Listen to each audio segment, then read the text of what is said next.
I'm sorry, this is good. Nobody else would do this except Louis from the Bowery, the one with the monkey. We get rubber gloves on up to our elbows and drop these white pellets into water, then turn it into a cyanide solution. Then we take the brush and rub the figure until the patina came off the bronze. I'm rubbing. It would take you an hour or two to do each statue. Rub, I'm a kid, I'm rubbing. And what I'm thinking about is where I'm going that night. I'm going out on a date or to hang out with my friends, or I'm going to a movie. Meanwhile, my face would be getting blotched, and I'm rubbing and cleaning in what's like a Dickens basement. So I get into high school chemistry years later, and I told my teacher what I was doing. I was using cyanide balls. My father had a huge chemical supply. It was not used for anything but this. I said to the teacher that I use these cyanide balls for cleaning statues, for cleaning solution. Teacher said, "What? It's poisonous, but don't get worried. There's a sodium cyanide, and there's a potassium cyanide salt." Now, to this day, I don't know which one kills you. If you're a doctor reading this or listening to this on the Savage Nation or a trained scientist, I want you to think about what I'm going to say. Is it possible that inhaling the fumes that didn't kill you outright in some way mitigated against the oxidation of fatty foods powering through my arteries? I have a pet theory that in some way, although it blotched my face, it built up my immunity to something. I know it did. I just don't know what. So that story is found in Psychological Nudity by Michael Savage. Great story. Worthy of a movie. I'll be right back. The fusion of entertainment and enlightenment. I'm Glenn Beck, weekdays, noon to 3 on Talk 910 KNEW.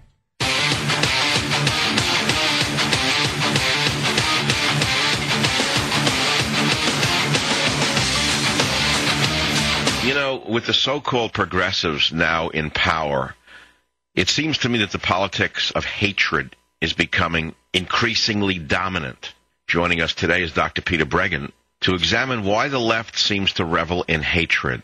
What do these people have in common? Presidential candidate Barry Goldwater, Vice President Dan Quayle, Judge Robert Bork, Attorney General Albert Gonzales, Judge Clarence Thomas, Vice President Dick Cheney, and President George W. Bush. At first glance, they are either Republicans or conservatives or both. But from the viewpoint of the left, who began taking the hits the moment he surfaced on the national scene, and then, of course, there's Sarah Palin. In their excitement over attacking their enemies, these leftists sound high on their hatred. And it's not just the comedians, it's all the hateful left. Why is it that the leftists and progressives are so hateful? They claim to be enlightened and advanced, and that the rightists are the hateful ones. As a psychiatrist, do you see more hate on the left, and if so, why? The hateful left lurks in the gloomy shadows of personal guilt and shame. At their worst, they turn their self-hate on others who seem against all justice and reason to celebrate life and to take responsibility for their own individual lives. These leftists are driven to distraction by individuals who believe in God and country and straightforward American values such as freedom and responsibility. The conservative affirmation of life, liberty, and happiness makes their own leftist personal gloom all too apparent and unbearable. The hateful left tries to ignore the existence of Americans who take responsibility for every aspect of their lives. They resent people who neither retreat into cavalier abortion or into euthanasia. They resent people who don't welcome dependency and helplessness, and they resent people who are not hiding in shame and guilt. I know these hateful leftists well from a time when my own life was loveless and my own creativity was trapped inside my fears. I immersed myself not in life, but in the grim ideology of the far-fetched left. Unwilling to face myself, I blame my suffering on the conditions in the world. I believe that any decent person should feel depressed, and I should remain so until the world changed. But the world wasn't changing, and so I learned to blame them, the selfish ones, the capitalists, the fat cats, the polluters, and the warmongers, and, of course, religious people. I resented people who managed to be happy despite conditions on earth. Later, I began to take more responsibility for my own emotional life and to recognize that reform must begin within me, with taking responsibility for my happiness and for living by my ideals. Then I became an effective reformer and a lot happier with myself. The left claims to care about people more than their opponents. Isn't hatred a contradiction to this idea about caring? Yes, Michael, genuine caring about others is incompatible with hatred. But the supposed idealism of the left is actually profoundly self-serving. Its aim is to make the leftist feel better about himself.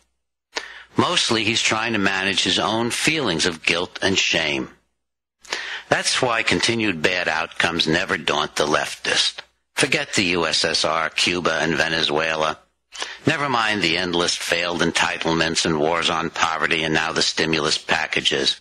These failures are not seen as catastrophes born of bad ideas. They are proofs of one's good intentions.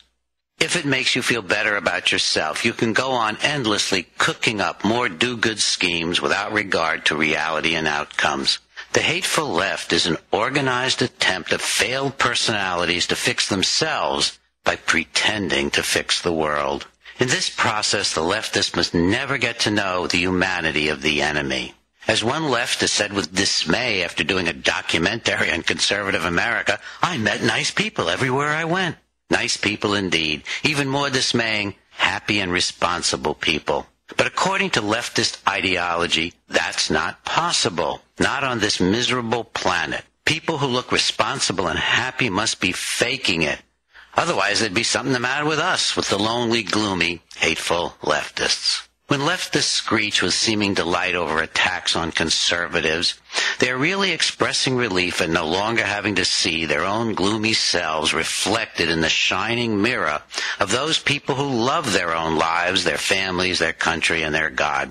One responsible, freedom-loving person determined to make the most of life on this planet is like a spiritual death threat to the hateful left. That one person says, own your own gloom and get over it, and when you've mastered yourself, maybe you'll have something to contribute to others. This once again leads me to my weekly refrain, the primary principles. Protect freedom, take responsibility at all times, express gratitude for all your gifts and opportunities, become a source of love. You can listen to all my Savage Nation reports and download the transcripts at www.breggin.com. That's BREGGIN.com. Well, thanks for this analysis on progressive hatred, Dr. Breggin, and thanks for being on the Savage Nation. Michael Savage. Afternoons 3 to 7 on Talk 910 KNEW and online at 910KNEW.com.